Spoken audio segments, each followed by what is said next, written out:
Welcome back to the Quiet on Set podcast powered by Cineman. I'm Ewan Gruff, and joining me, as always, is Lachlan Teely. We're back in our normal setups, back in our respected countries, and back to work 15,000 kilometers apart.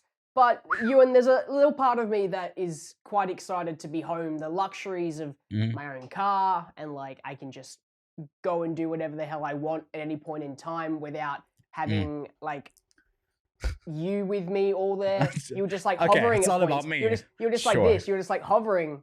I'm just like, Ewan, I'm trying to sleep. You're just like, I'm hovering. But no, I have to admit, it is nice to be home, but I really do miss Europe quite a bit. The food, the sights, it was stunning.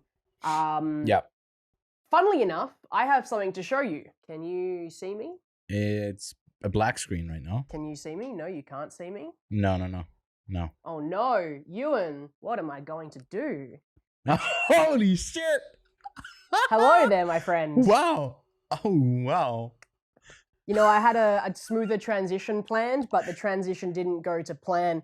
So, anyway, on episode 139 of the Quiet on Set podcast, we'll be talking about the season finale of Succession and ultimately deciding whether it succeeded. I'm still perplexed. I don't know if I can catch up. But I tried to catch up with all of the stuff that has released in the time when we were in Cannes and after. I did need a bit of a break from movies and TV, but just a day and a half. And then I got straight back into it. So I have my thoughts on Fast X, The Little Mermaid, but there's going to be too much for this episode, so there's probably going to be another episode on your feed out there, just like a catch up with Gun. If you're interested, I'll go into more detail there, but yeah.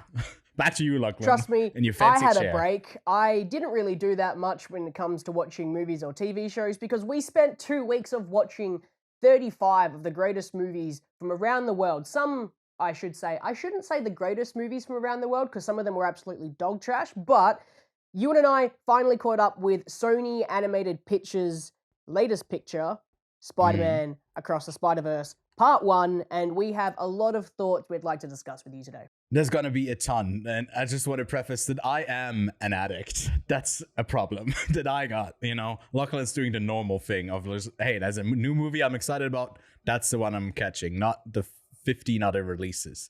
But yeah, Lachlan, let's cue up that intro and get straight into the show. We are professionals. This is a professional podcast. Yes. Breaking Bad and Better Call Saul. Hello there. Which actually, did you this get is gonna me a be hat a as bit, well? Yes. So I've got Dooncam. It's just a camera with my Dune steelbook.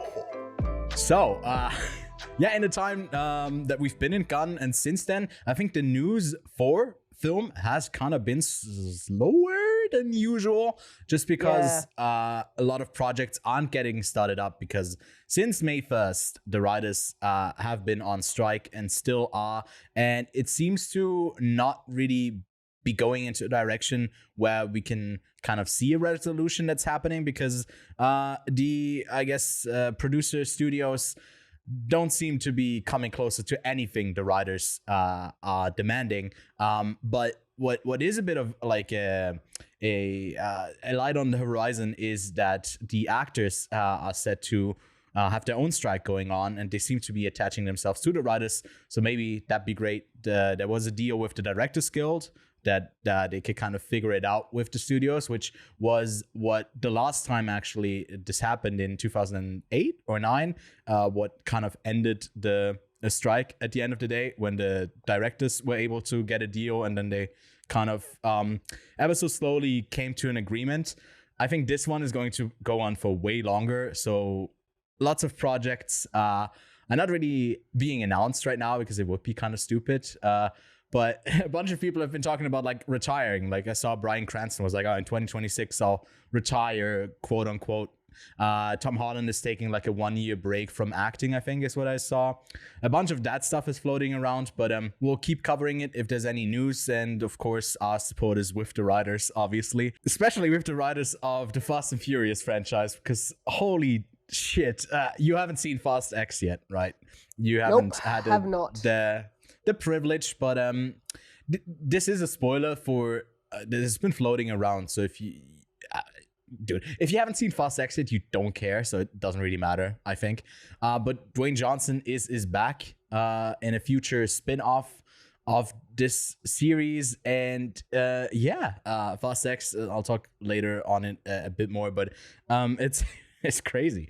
I don't know if this was like why this was a spoiler. It was like at the end tag of the film, and it felt a bit misleading because I don't know what they'll do. It seems to be a bit of a mess, like it always has been with the Fast and Furious franchise. But Lachlan, do you want to see The Rock back in the seat, behind the seat? Is he actually good at driving in this as well, or is he just like big guy who fights? Does he drive about in Fast this X? movie? Because I haven't seen it yet. No, I don't know. He's not in Fast X apart from like one scene where he like crushes a phone. He actually like literally crushes a phone. It's really funny. But no, does he drive in the Fast and Furious franchise a lot? I think in the fifth one, right? A bit. Yeah? I mean, Yeah. don't they all drive themselves to not quit their career after doing a Fast and Furious movie? I don't know. I don't want to answer that question. But no, that's it for the Fast and Furious franchise. We'll keep our keep our eyes peeled on whatever they got in store next there. And then a bunch of TV shows have ended that I think came with a bunch of prestige that have been highly acclaimed, and they kind of all ended here. And I don't know if that was like in part because they were expecting a writer's strike. It's kind of my little conspiracy theory that I got going on there. But Barry, Succession, and Ted Lasso, probably Ted Lasso being the biggest one of the three, have ended. And Ted Lasso, in a kind of an odd way, to be honest, it kind of wrapped up really quickly, and it's kind of up in the air if they'll continue it. But Lachlan, the only show that I think you've probably finished here as well is Succession. I don't think you've even seen Barry yet. Man, I haven't seen Barry. I did start it. I just got distracted at some point. And with Ted Lasso, I was on this season, but I just got bored. Like the season sucked quite a bit, and I just wasn't hooked into it. So if you're telling me that it's wrapped up, most likely with this season, then I'll probably catch it so I can see if it does wrap up as good or bad as you say. But yeah, I don't know, man. Season 4, whatever it is, of Ted Lasso was mediocre. I think it's only been season 3 actually, or is it 4? Oh, okay. I don't know. I don't even know. Barry and Succession both had like the 4th seasons. No, where I'm it thinking ended. season 4 of Jack Ryan, because you just told me about that, and I was like, I swear we just got season 3. Yeah, I checked. It was in December that we got that last season. Really? They're really bad. I mean, for Spider-Verse, we'll get the next movie in 9 months. But I'm pretty sure they've been working on that one since this one, so they were kind of working at the same time. Yeah, probably they ended up doing the same for this Jack Ryan series, which I'm not allowed to talk about yet until the end of the month when it premieres, but I'll be watching that shortly. But speaking of Spider-Verse, to me, this was a bit crazy. If you look at the first one, it has had a mediocre run at the box office, and then got like a lot of hype on VOD and on streaming, and managed to creep up the ranks of like one of the highest rated animated films of all time on Letterboxd, and got to like place number 17. Now, this first one premiered not at spot in the top 10 or in the top 5, but actually at number 1 on Letterboxd. It is currently the highest rated film of all time.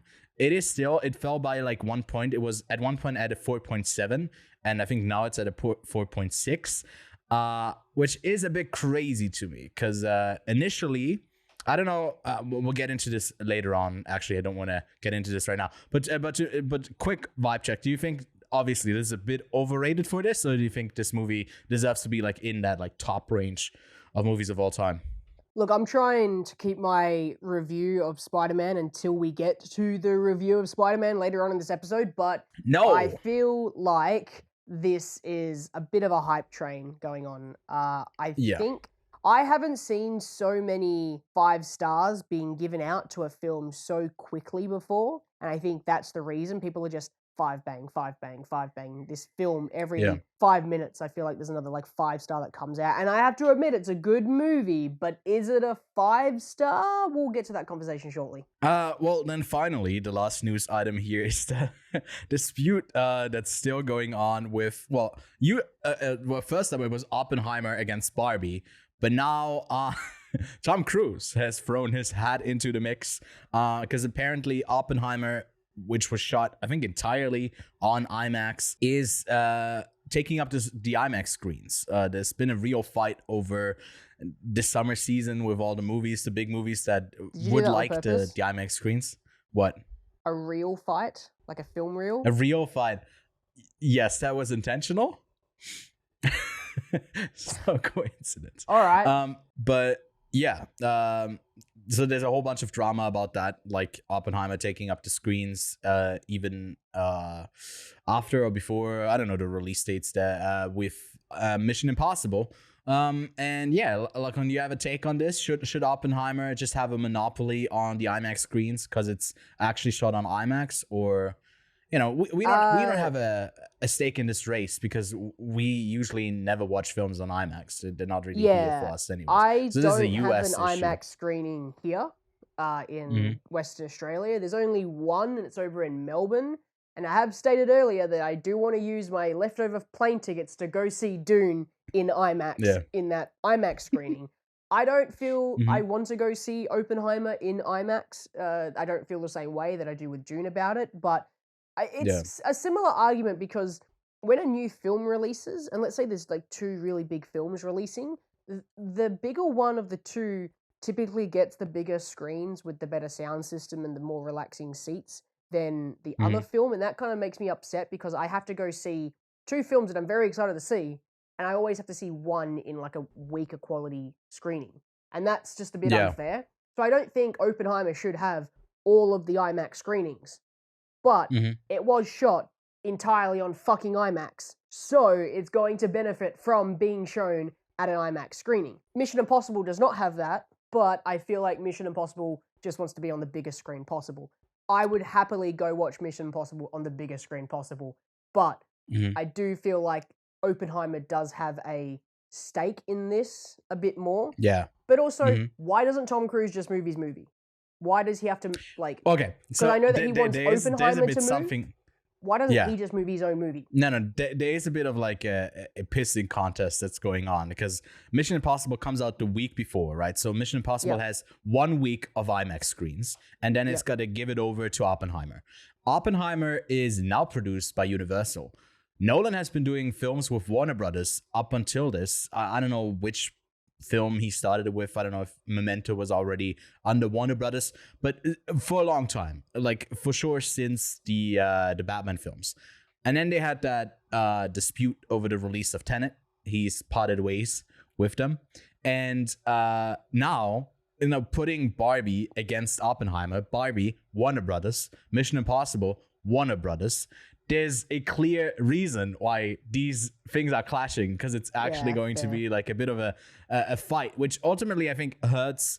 I mean, it's great for selection right then and there, but like you said, you might see it on a lesser screen because the big ones aren't available. But the next couple of weeks, I mean, we're going to talk about it briefly because I watched it. Like, we got Transformers next week, we got The Flash and Asteroid City, then we got Elemental, then we got Indiana Jones, Mission Impossible, Barbie, Oppenheimer, and that is just the rest of June. We're in the middle of June right now.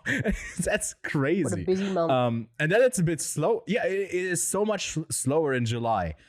So I don't know what's happening. I guess just busy month right now, and then I don't know. Maybe these films will stay in theaters longer because you don't have that much of a competition that's like big that's coming in. But Spider-Man has been cleaning up as well. Cleaning up on aisle 42, just doing great numbers. So it's gonna be interesting to watch like this year's box office, because I feel like we'll have a bunch of hits there. But yeah, that's pretty much it from the news, other than I guess Oppenheimer is going to be R-rated, which is Nolan's first R-rated film since Insomnia. I don't know what that means, because what do you think? What's the R rating coming from in this film? I could just be like super gory radiation poisoning like they did in Chernobyl. Yeah. That's pretty messed Mhm. up. Like watching that. Yeah. So it could also be too radioactive love scenes Yeah, radio by Imagine Dragons. by Imagine Yeah. Dragons, yeah. Yeah. Also, if that song doesn't play during this movie, I think I might riot because that's really funny. Radioactive. that Yeah. one. It would Yeah, be if very it funny. doesn't In play, the I'll promotion, be pretty mad. someone on the Oppenheimer promotional team has probably already done that. But if you haven't, do it. Anyways, let's get to what we've been watching.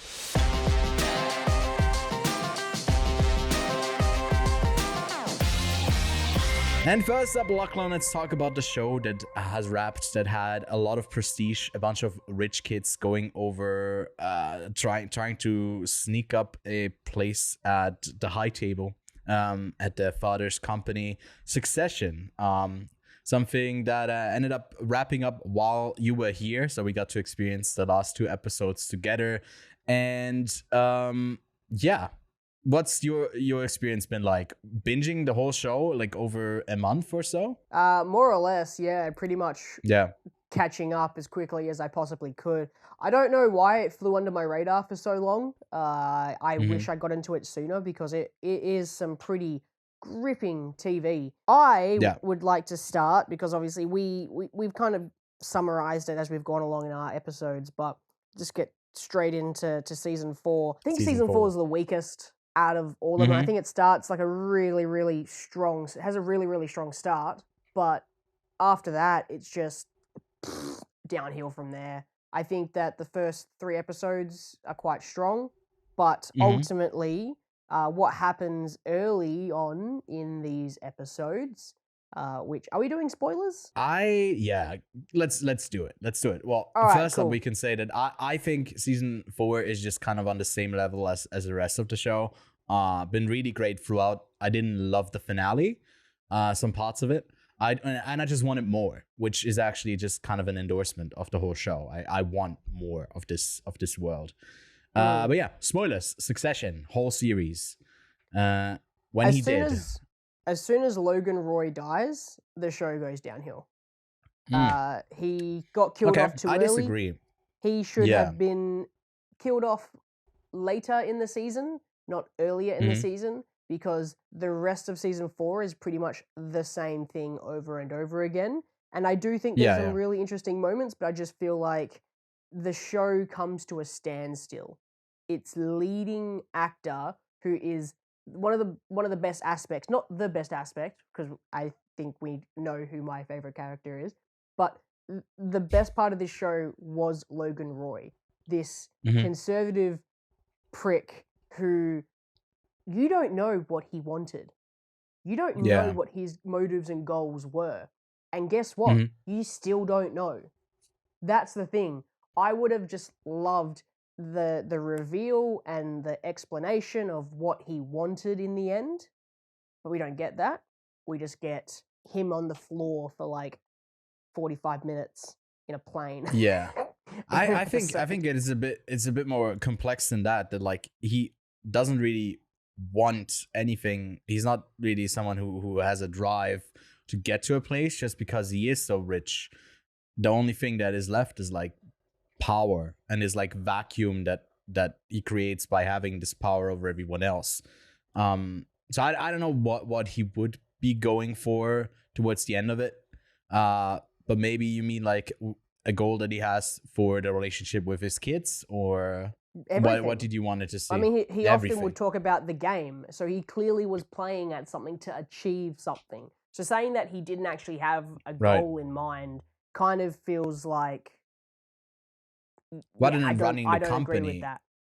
He was trying to get somewhere. He was trying to achieve something, whether that be the closing of the deal with Gojo or whatever, and that was actually his end goal. He never actually gets to that, but I would have liked to known, like for sure, who he wanted, and if he even wanted one of his kids to continue on being like the CEO of the company. I don't know. Was it underlined or crossed out? But like, yeah, it was definitely crossed out.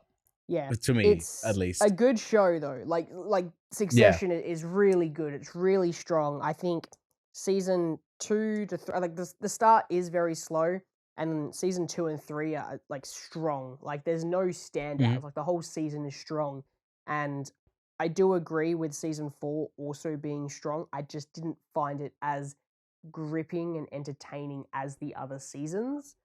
Maybe I need to go back and rewatch season 4, like binge it along with how I did the other couple seasons, because maybe I'm going to be watching it and feeling differently since I watched the last like 5 episodes as they came out.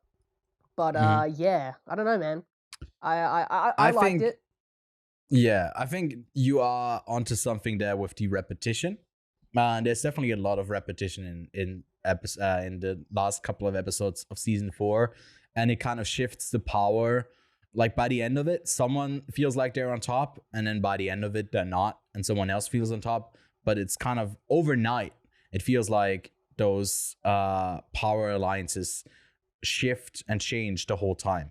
So it like, I don't know if it was the best choice to do it one day after another, because it feels like there's more that happens in that short time span for like who's up and down.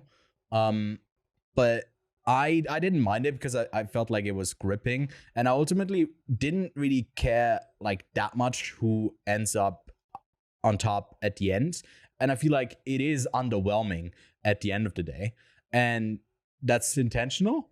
And I like that ending. I didn't love where we got there, but some really gripping imagery that came out of this, like at the end with Tom and Schiff in the car with the hand and stuff like that, where you can just see kind of the mirroring that's going on from father to son and like from mother to daughter, and that type of stuff is like really well written and then directed as well. So an incredibly strong show. I feel like for me it is in the top 10 of best shows ever made.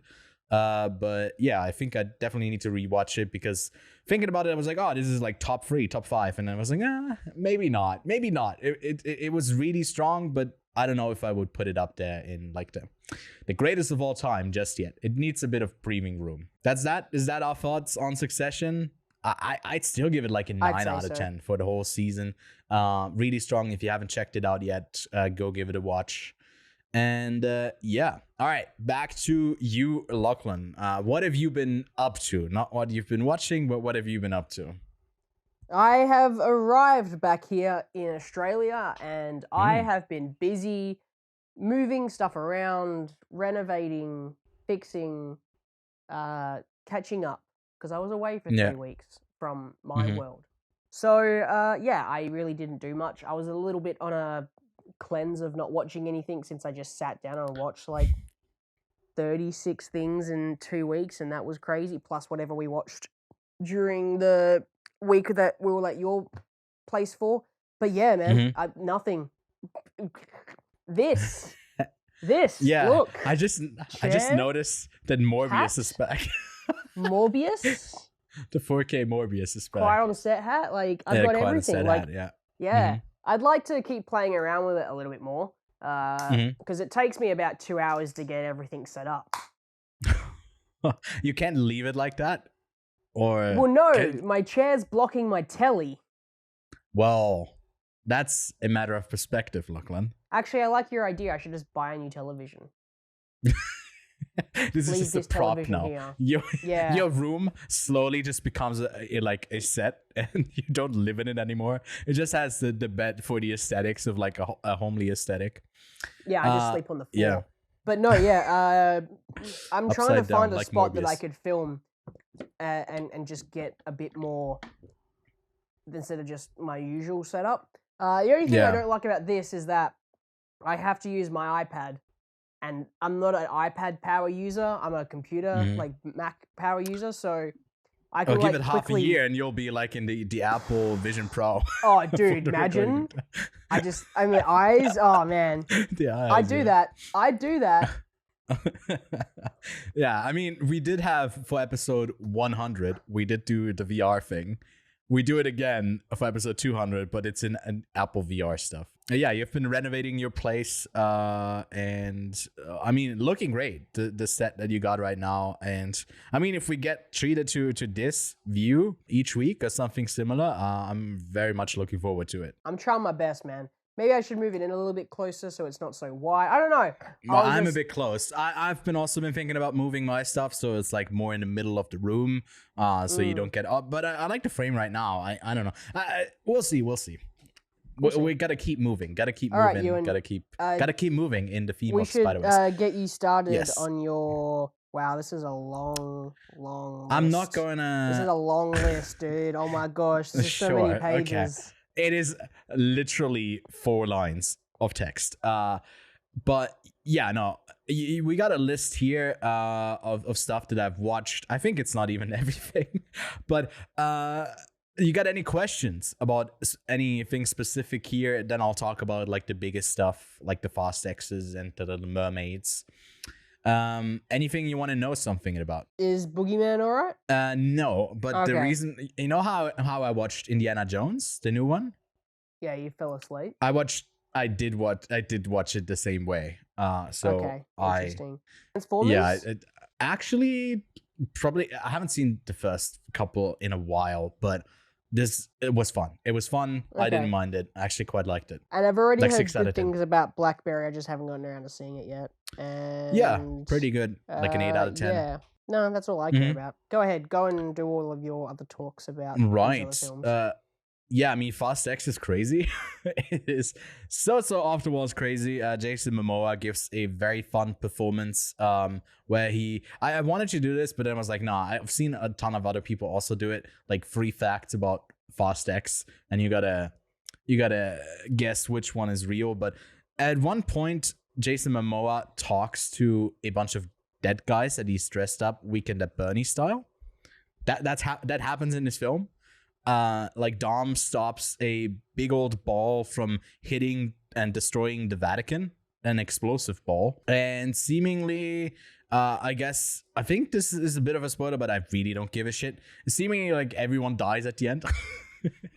Like, just a big old thing where it's just like like plane crashes and everything, and it just like cuts the credits. So I haven't been a fan of like the last couple of weeks of cliffhangers.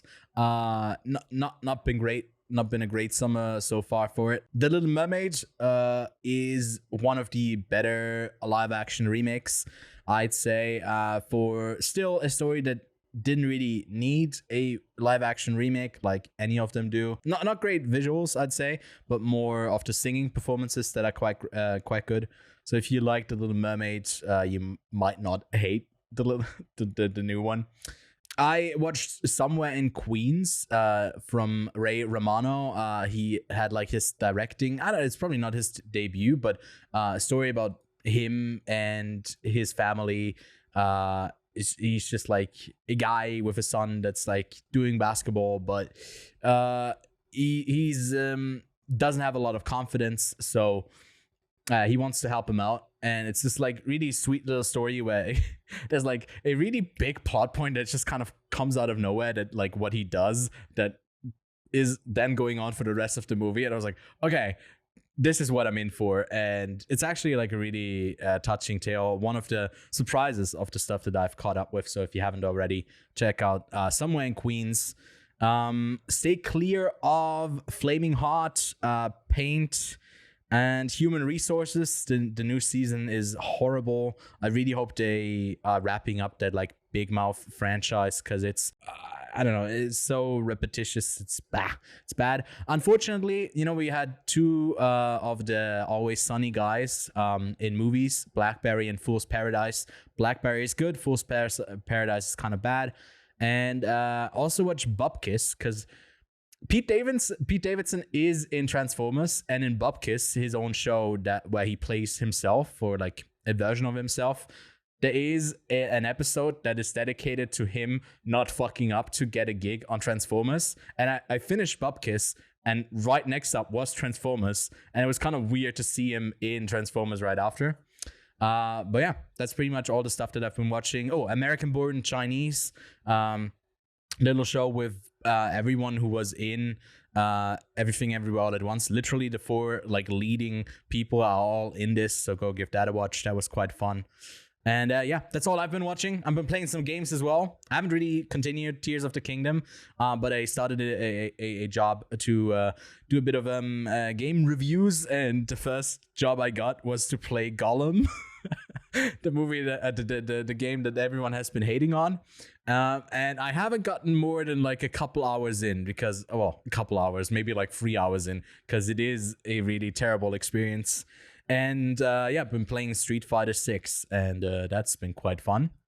But yeah, that's pretty much all I've been watching. I've been playing, and I've been not really redecorating my room, so you got one up on me on that, Lachlan. But let's get to Spider-Man Across the Spiderverse. After reuniting with Gwen Stacy, Brooklyn's full-time friendly neighborhood Spider-Man is catapulted across the multiverse, where he encounters the Spider Society, a team of spider people charged with protecting the multiverse's very existence. But when the heroes clash on how to handle a new threat, Miles finds himself pitted against the other spiders and must set out on his own to save those he loves most. But after 2018's very successful Into the Spider-Verse, we get the Spider back on the big screen. Like, I don't know, have you caught it on in the theaters when it came out in 2018, or did you catch up on it on VOD? No, I got to see it in theaters, which was a pleasant surprise because I had no prior knowledge of the film. I just heard that there was going to be an animated Spider-Man, and I just had time to kill. Mm-hmm. So I decided to go see it with friends. I mean, that's the best way to experience it. You don't really know that you're in for like a really great experience, and then you're just pleasantly surprised, which I think this movie kind of has to overcome, and I think it did. But it's going in with that huge hype, that groundbreaking animation, the influence it's had over other animated films in the last 5 years. And I think also not really properly communicated at the start. It did that it is a part of part one of a 2-part story. But we'll get to that a bit later on when we talk spoilers for the film. It comes in at a runtime of 2 hours and 20 minutes, so a bit on the longer side, especially for an animated film here. And it's been received very positively.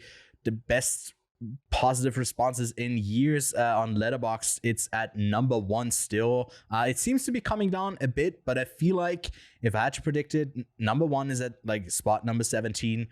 This will probably rank somewhere in right at the top 10, maybe even like top 7. That's where I expect it to end up on IMDb. Similarly, with an 8.6 rating, it is the number 11th highest rated film of all time, and on Metacritic as well, an 86. So everyone seems to agree Across the Spider-Verse is great.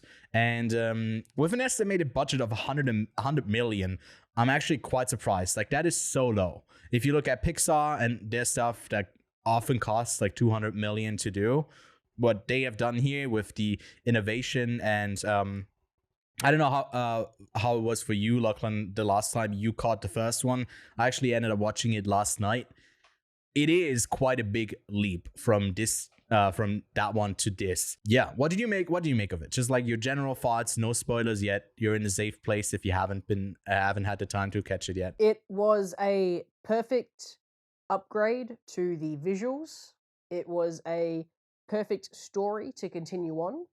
It advanced in every sense that it needed to, and it made a very, very good argument for, is this a perfect sequel? Because there's not a lot of perfect sequels out there, but this I could consider to be one of the best sequels to a film, period. Wow, high praise there. I didn't have a great experience with it the first time I watched it. Don't get me wrong, I really liked it still, but they did have a bit of an issue with the sound. I don't know if that was in your place as well, or if they ended up fixing it. Yep, it was quiet as fuck. Okay, so that's just really disappointing. Yeah, I know. Since then, I was like, oh, this is just the theater that I'm at. But then I rewatched it as well, this one. And this time made sure to beforehand talk to the technician to bump up the sound, and I think they have done since, and the experience was way better. It took it down like a half star for me because I couldn't get immersed in the story because I heard the guy in front of me crunching on his fucking popcorn the whole time. So yeah, it was a bit disappointing in that way, but I can say that if it's mixed properly, or not mixed, but like the gain is there and it's set properly for the cinema. It is way better. So that's why I was kind of surprised how positive the response was, because people had to overlook that. But maybe it is just like a movie that's also carried by its visuals, but it doesn't need to be because this story is way more focused on the characters. It opens up, that is not a spoiler, I think, on Gwen. I'm giving her a bit like of an extra backstory there, and her look of that world, the watercolor stuff is amazing. I liked it a lot. I don't like the re-intro thing of like, let's do this one last time, and it's kind of ironic. Didn't work in this one for me again, but I get why they do it, because not everyone has seen Into the Spider-Verse, and they want to catch up with those people. I'd say fuck them, because I want a better movie. And that was a bit annoying because they did do it with Miles again when he popped up. Although they did do basically like a visual intro to the whole thing in like the opening credits and stuff. Didn't really feel like we needed another like, recap there. But yeah, what did you make of the opening, the film, how the film started? Well, opening with Gwen was exciting because I immediately knew that we're going to be getting her to be almost our main character. We needed more development on her since she is such a big focus within Miles's life. So focusing on her, great, perfect, sweet. I have no quarrels with that. Sound-wise is where I had the quarrels. I thought, oh, okay, I think we're about to have a restart of the film because there is no bass, right? there's no like sub moving right now, and it doesn't sound that loud. And I could also hear the person in front of me eat their popcorn, and the person behind me eat their popcorn, and the person next to me. I could hear myself eat my own popcorn, and that is not the experience that I want in a cinema. So I hated the sound level of this film. It was too quiet. Now, the thing is, the reason I am happy to look past it is that I honestly just believe it's a sound gain issue, like you said. If I can rewatch this later on and just increase the sound, which is all an amplifier is meant to do, and I have a great sound system that can do that, then I'm happy to look past it. But during the screening, I will admit, it did draw me out of the world when I didn't have that same oomph and impact that I wish I could have. So opening was a bit hard to get into, especially because it was so visually pleasing, and I cannot compliment this movie enough for just upping the visuals of the first one. There is no... I'm still thinking about this, but there really is no, like, Miles jumping off the building moment, like that really picturesque moment, the one that you've had as your wallpaper for, like, years I at still this point. do. Yeah. I think there's Although like two I think or I three moments rewatched that are that very similar scene. to that. Yeah. Yeah. There's a couple. There's like them upside down on the skyscraper that is like really nice looking.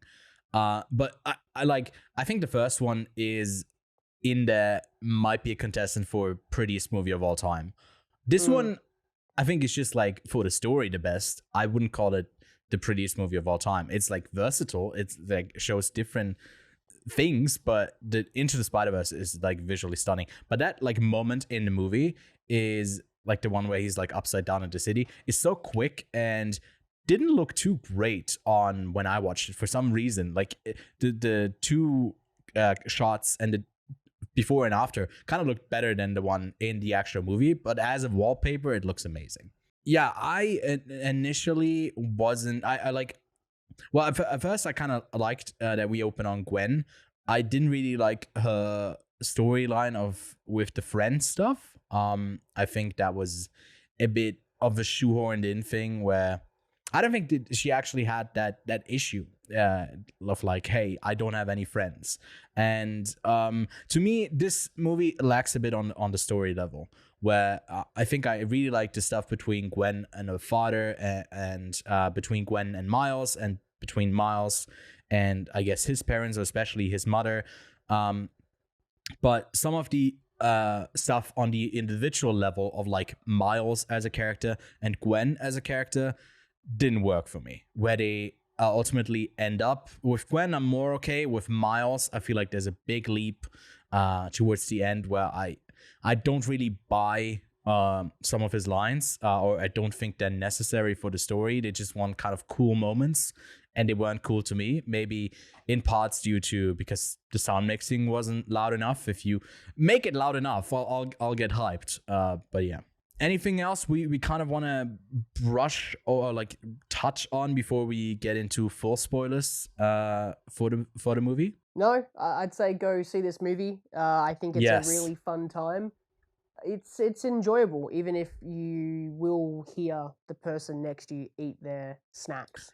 Well, just go to the cinema and ask like for the technician to, I guess, like have a look at. I mean, usually at a theater they would go in and have a look at this. And I mean, I work at a theater. We do that for each movie. You go in, you listen, and you kind of figure out what the perfect sound level is.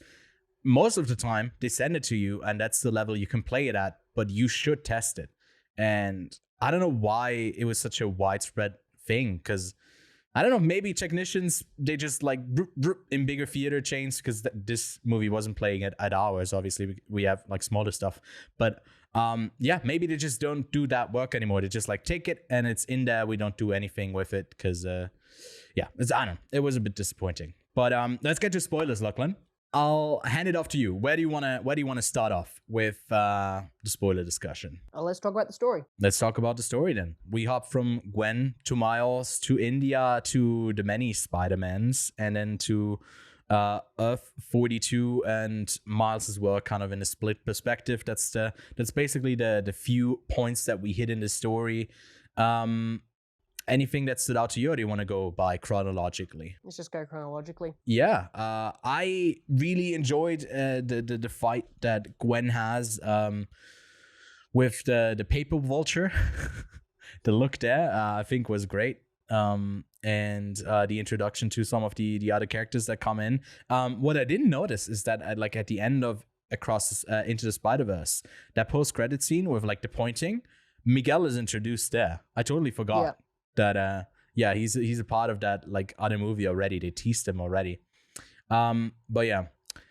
What about that dynamic between, I guess, Mr. Stacy, Captain Stacy and Gwen? It's interesting because I don't really have much knowledge on Gwen's story in the comics, whether that has always been the case, where it's like he wants to get rid of Spider-Man, and she is, or Spider-Woman, I should say in this case, and she is Spider-Woman, and that little like he's on her case and she's like right there is kind of interesting. So I find it enjoyable that there's this drama, especially with Peter Parker in her universe dying and him blaming Spider-Woman for that.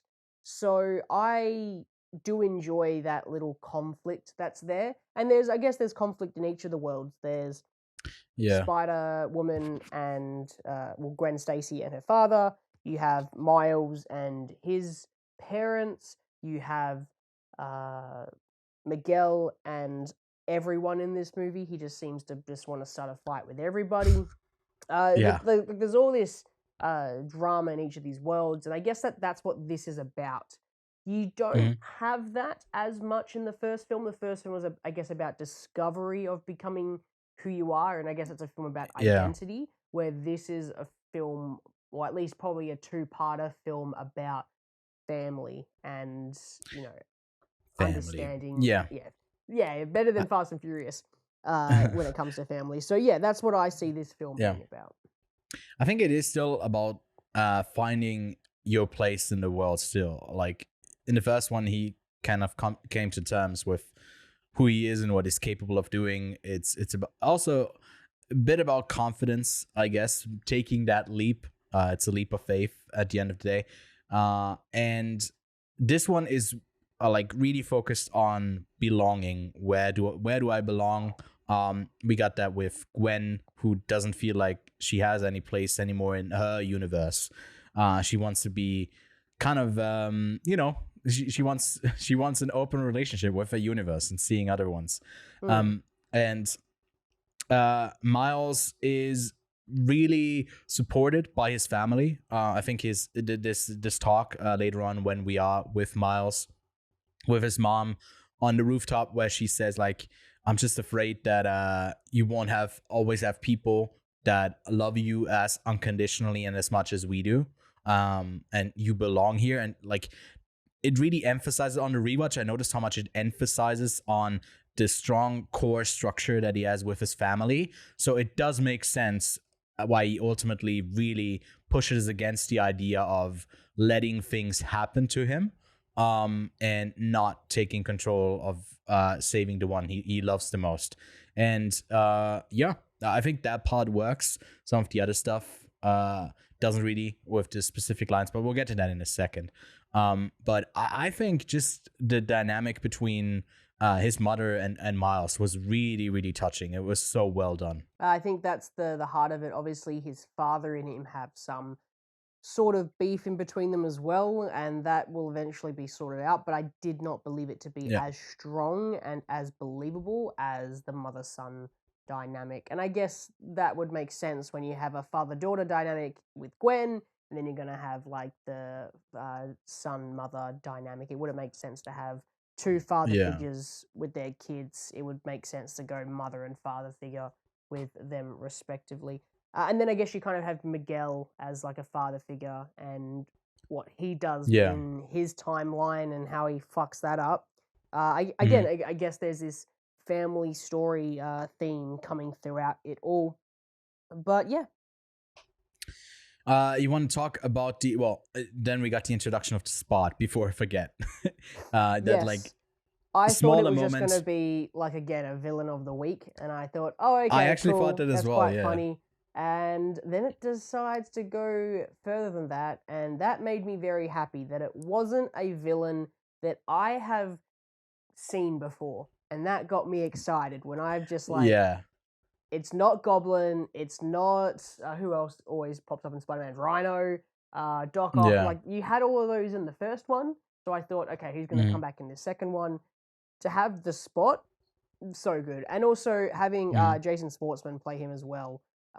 It was one of the funnier roles of the film. And while I don't think this film's humor is that successful, I do believe that pretty much anything the Spot says pretty much guaranteed me to laugh because it was always ridiculous and dumb. The Spot was like a 95.5 for me. The rest of the movie, I honestly got to say, was like a 75.25.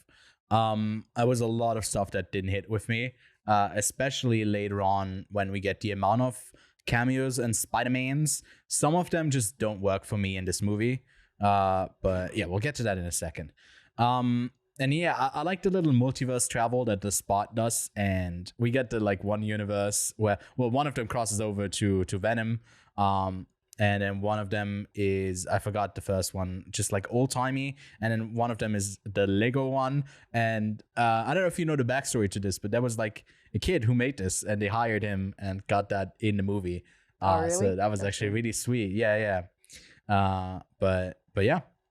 Gwen arrives in the universe and Miles is grounded because I like something that worked for me was like he brings the cakes and he's like this the thing of like the well-timed humor of he keeps going and it just goes on for on and on and on, and it's like, oh, can you write smaller? And he pops up with 2 cakes, and I was like, that's a funny bit. I like that. And then when he arrives and he opens it up, it's like, I'm not proud or something like that. It's also pretty fun. Like, that was good. And I think we touched on it. The ungrounded belonging, the Spot ends up.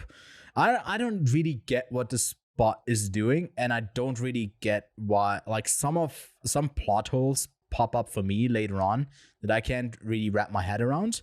But we can talk about spoilers, not spoilers, but like specific plot points later on once we discuss the actual story that it tries to tell. But then we pop over to India, to Mumbai, Manhattan, or something like that. Some weird thing there, and Mumbai, and we get a first glimpse of some new characters. The Spider-Man of that universe and the one from the UK, Hobie, makes an appearance, and we kind of get the first glimpse of what canon events are. What did you make of that, like, whole India sequence? I mean, first of all, it was so pretty, and I thought it was an incredibly well-crafted clash of cultures, and I thought that it was really enjoyable to watch this on screen. And then to have a really big set piece with that big old side of the building fall down after the spot absorbs all that. I was like, damn, this is a really big, crazy setup. So visually, that was all really good. And I really liked how, like, each Spider-Man in the first one, while they were visually different, there were some things that were pretty much the same throughout all of them. I didn't really think that one of them was crazy, standout different, but Hobie was just a completely different visual style in general, and that was really, really exciting to see something like that, because I feel like Hobie, not Hobie, who plays Pativ Pupka? Yeah. I mean, I'm getting that probably wrong. Yeah, but he's also been in Deadpool and stuff. He's been in a bunch of things. I mean, the cast, by the way, we haven't talked about it yet, but the cast is stunning. It's great. There's a lot of like really talented people in there, and a lot of fun performances to come out of it. Yeah, so I think that whole setup, that whole area of Manhattan was really good. Then you have obviously the whole canon event thing, and I found this quite an interesting concept, that there are fixed points in everyone's story that has to be followed, and if you don't, then there's some massive issues that happen, and that was really exciting to see, to know that there is like these fixed points in every single Spider-Man timeline that happens, and it has to happen for them to become Spider-Man, essentially, and that was a good idea, because it makes it feel like every Spider-Man story is the same, but now it feels like, no, these beats have to happen to make them become Spider-Person. And that is a good concept. I think, it's like when you look at it from further away, it's just like, oh yeah, that makes sense. Just as like having the universe work together. What was a bit baffling to me is like when you break these canon events, why the whole world breaks. But essentially, it feels like the worlds that have been constructed there are kind of centered around Spider-Man. So it's like all coming together there. But what I also really liked is the slight hints at that's not all there is to it. It's a bit more complex than that, because it ultimately is predicting what will happen. But stuff like when later on Gwen's dad goes for quitting his job and not becoming captain, or not being captain anymore, what that changes to the overall story if there's actual changes that happen. So you can't change it. It's just like the question of what the repercussions are. And to me, that really, really opens it up for what they can do in the next one, because this feels like a really simple story at the moment. Ultimately, if you break it down, just like guy who wants to save someone, but saving someone, like, it's essentially a really beautifully animated trolley problem. That's basically what it is. But at the end of the day, and maybe it's also like if you shift it, everyone dies, but also the ones you try to save, I guess. So I don't know if it's essentially the trolley problem, but it's something similar to that. And I don't really want to predict or think too much about what they do in the next one, because it is fun to be surprised. But we haven't even gotten there yet. We're moving from India. Miles saves I forget what his name is, but he saves someone who was supposed to die. and the world starts to crumble, but they seem to get it under control with all the people coming in. I don't know what essentially they're doing, but the world doesn't seem to have like broken down completely when we leave it, I think. Or we don't really get to see a resolution to that. What do you think happened there? Can they contain the world-breaking hole, or is that world just like doomed? Find out in part 2 of Across the Spiderverse. I don't know if we will. I feel like that's just gonna be brushed over. I don't know. Maybe we will. But then we get to the place, to the Spider-Verse, to the Spider-Verse, to the Spider Hub, where Miguel's universe resides. A big old hub of thousands of spider people there, and a fest of all sorts of cameos. Did you have a favorite cameo out of those? Out of those like moments? I think the only one that I really like properly enjoyed was the Donald Glover Prowler cameo. Yeah, childish Only Prowler. because it has a lot more than just it's childish Gambino. Like that's all. Like there's more to it than that. Because he has a lot of history with Miles Morales' character. So that was good to see. But at the same time, to be honest, I don't think any of the cameos worked that well for me. I'm not a big cameo person, and I think that both Spider-Man Far From Home and Multiverse of Madness killed cameos for me because in superhero movies, and I think this film does it better than any of them. I feel like out of all the cameos that both of those Spider-Man movies and Multiverse Across the Spider-Verse does it the best. That's a fact. It is doing it the best. Yeah. But again, I don't care for cameos. Like they don't progress the story anyway. They're quick, which is great. They don't waste time, which is great.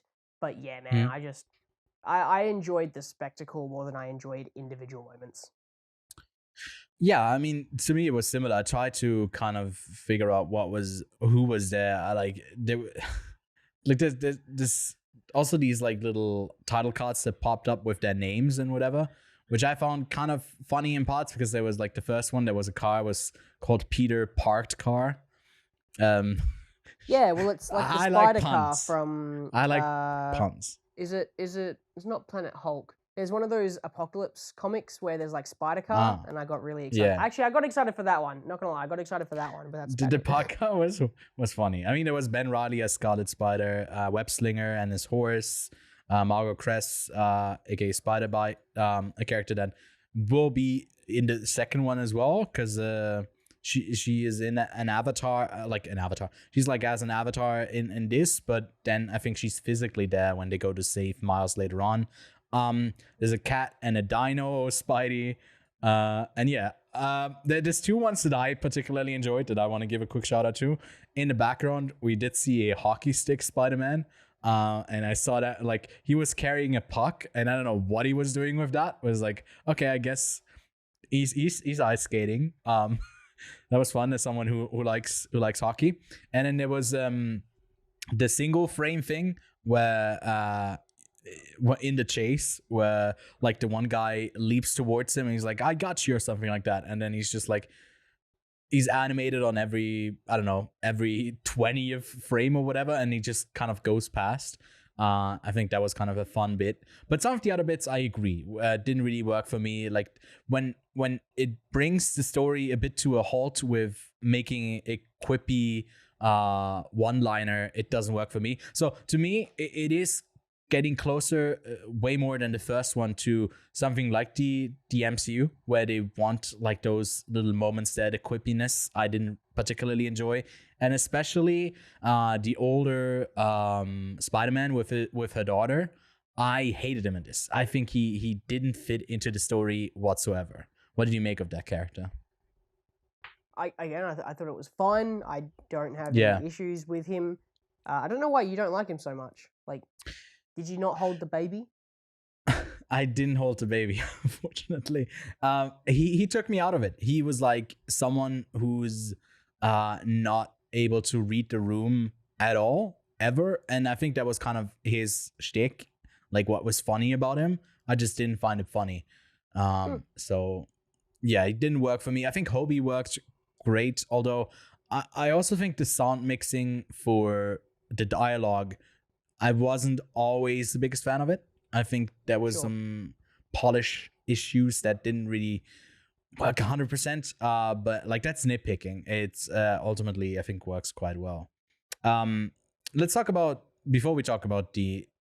Well, no, let's talk about the ending. So there's the chase, the canon event, and Miles going like, "Oh, this is my story." Another moment that I don't really enjoy of him up on that thing, like taking a long while to go like, I was bit by a spider and that's why I'm doing stuff. It's like, ugh, you're trying to create a moment instead of just doing the moment, and took me out of it.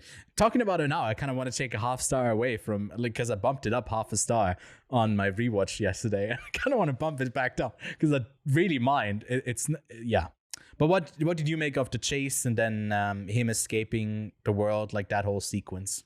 I enjoyed the chase. I thought it was one of the best set pieces, and I enjoyed the flow and eventually the reveal of, I guess, the twist of this film. Yeah. Of him being the original anomaly. And oh my gosh. Anomaly?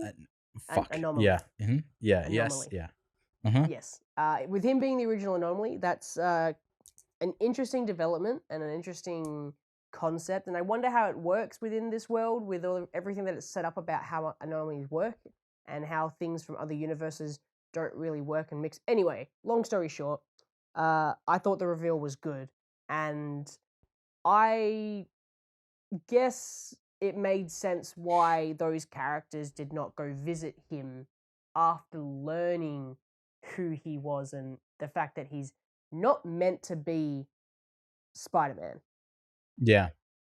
And that's an interesting character development for Miles in this universe.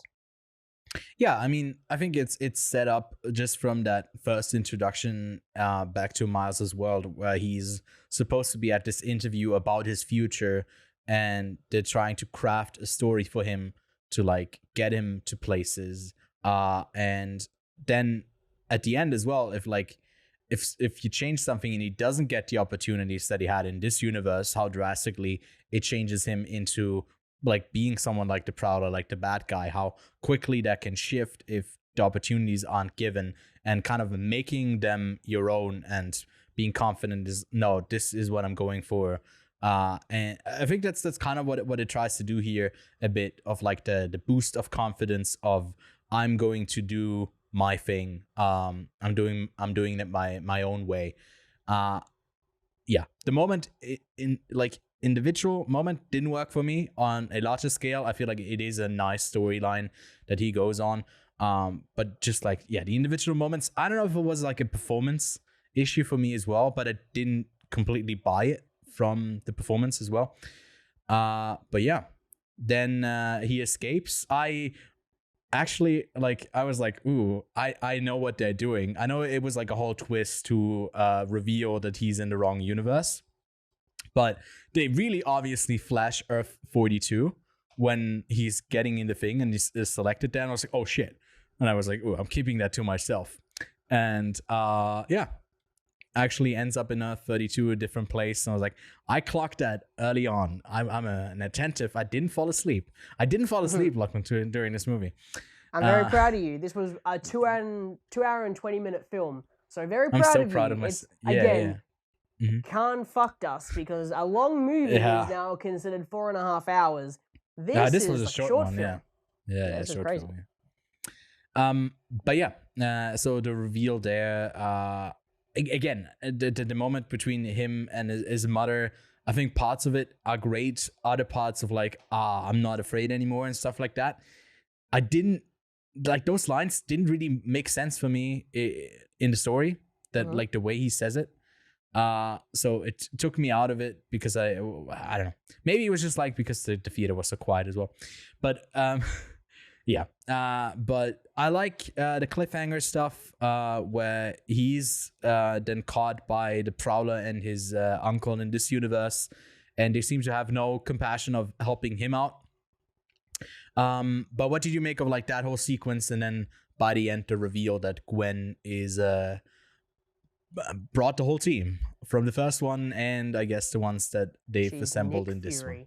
Yeah, She's gonna lose an eye. I hated the ending, and I say hated. I enjoyed it. I knew there was a part 2, but it just ends so abruptly, and it builds up and builds up, and then it's just to be continued. And I get what they're doing, but surely they could just have made this one film. And this is where I think my biggest issue lies. There are a couple issues I have with the film that I haven't brought up yet that I like, but Yes. The film ends pretty abruptly, and it set up everything you need for part 2. So part 2 is going to be Miles escaping.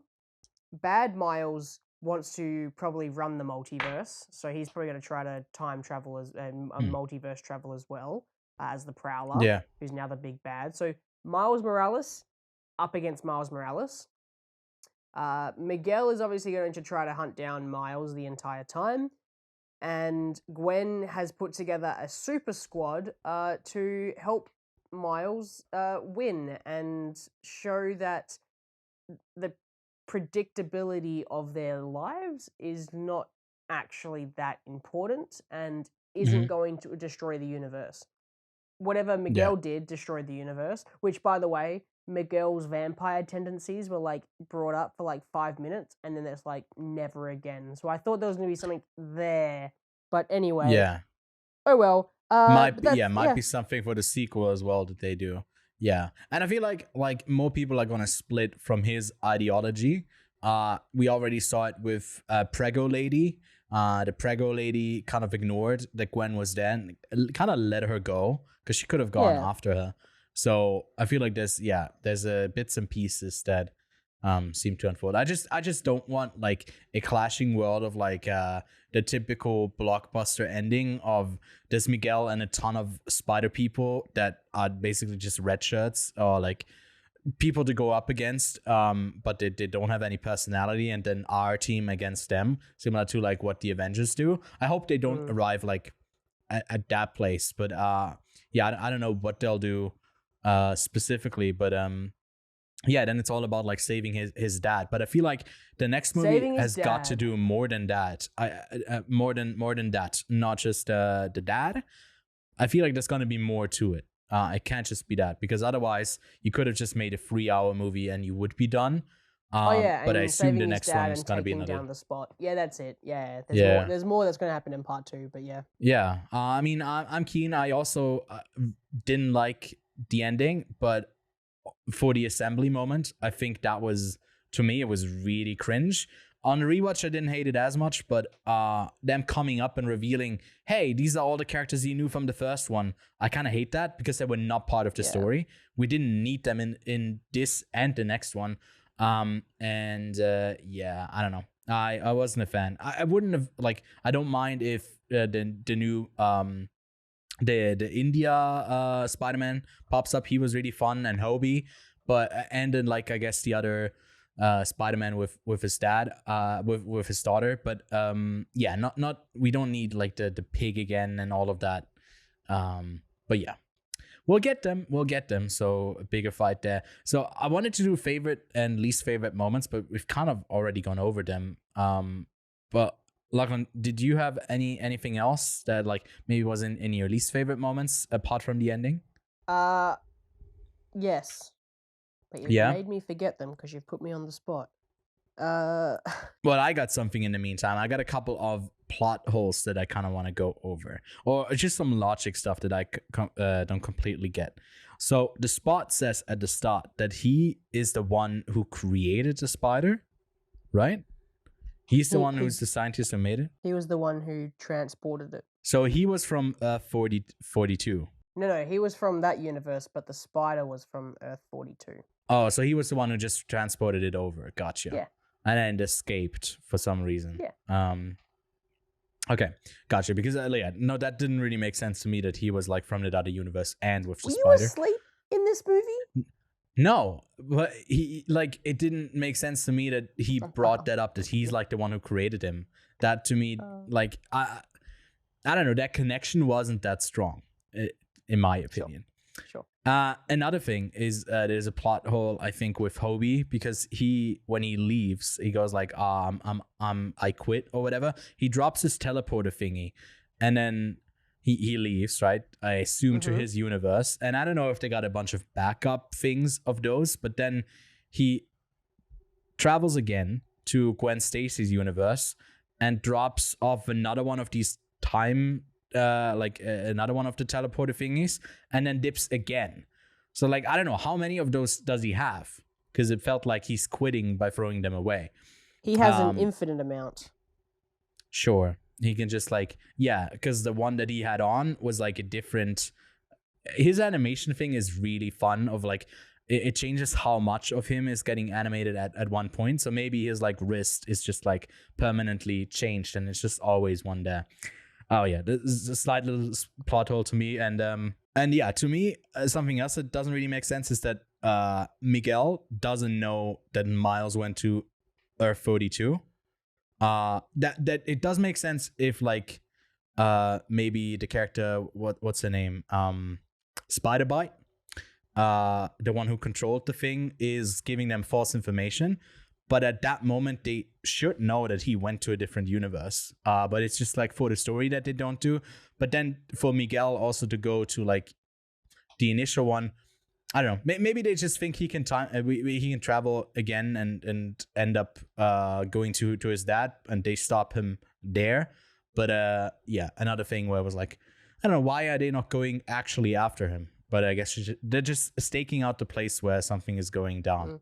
But yeah, anything else you want to bring up for the movie? I didn't like how there was no great needle drops in this film. Like, there isn't really a great music moment, where there was a big emphasis on music in the first one.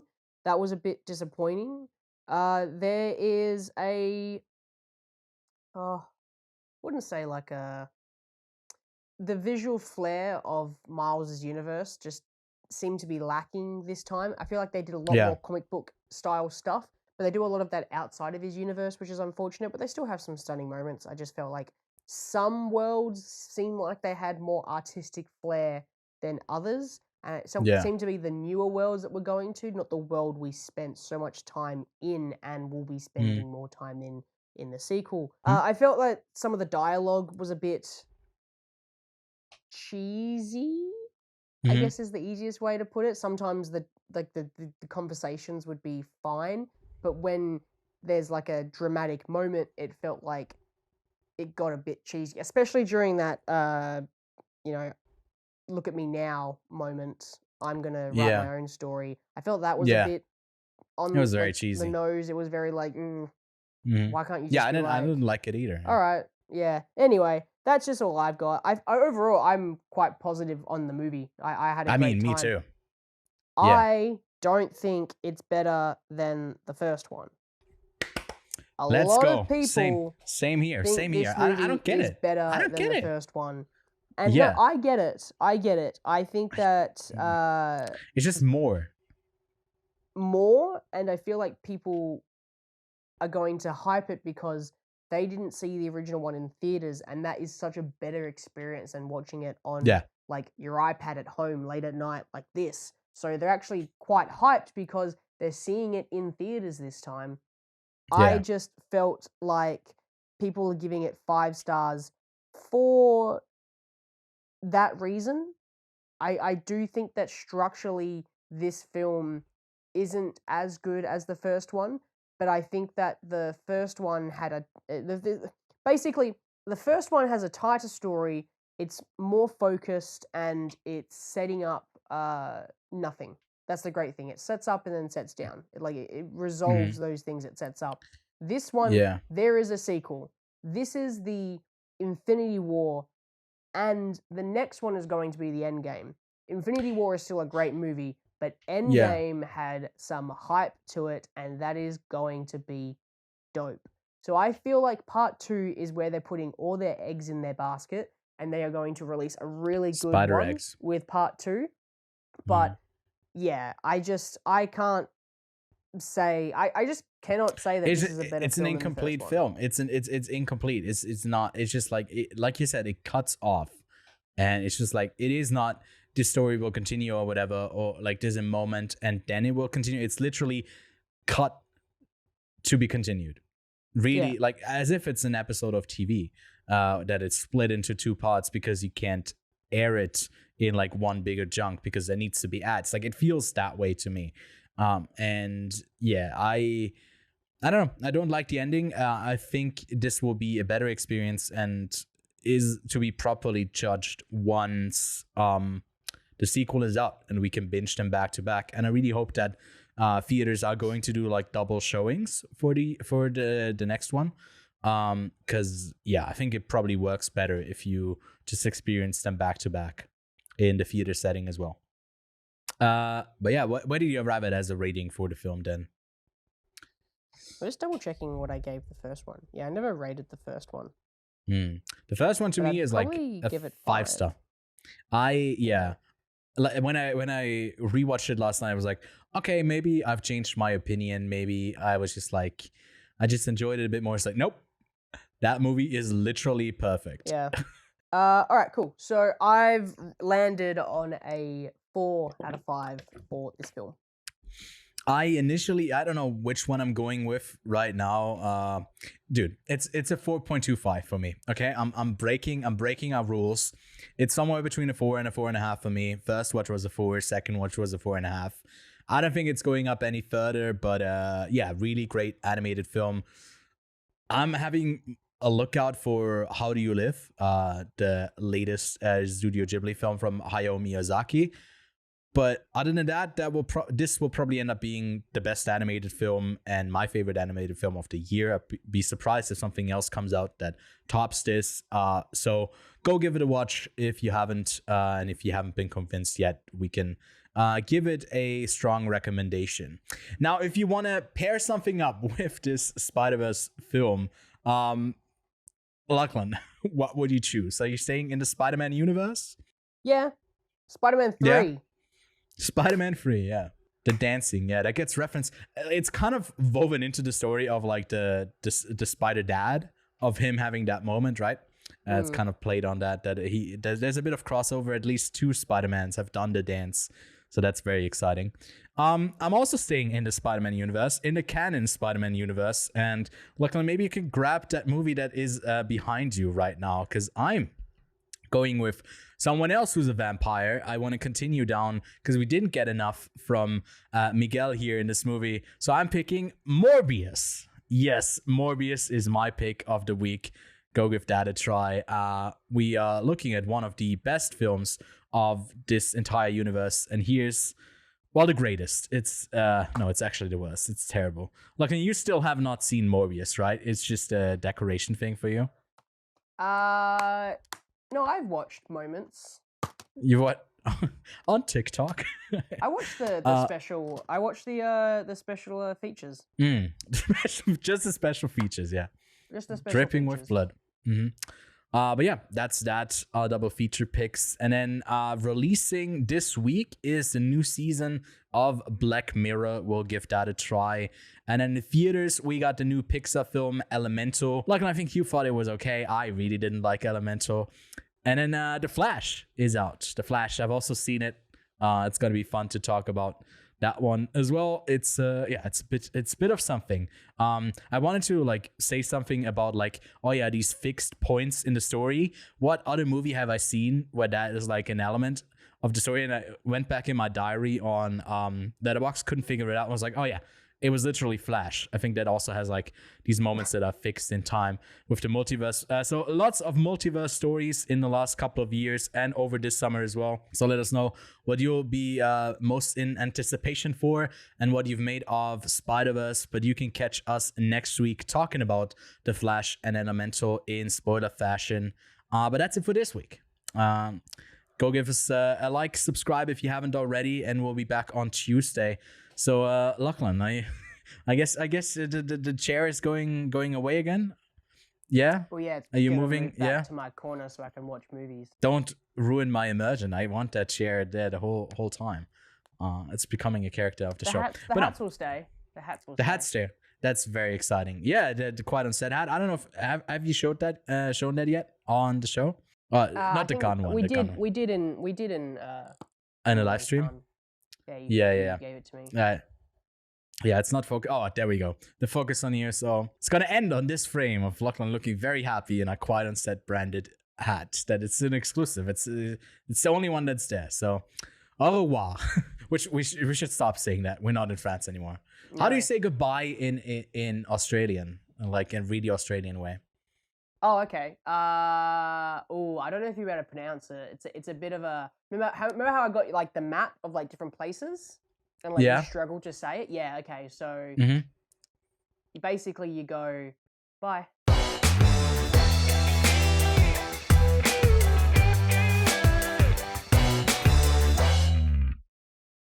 Okay, I'll try.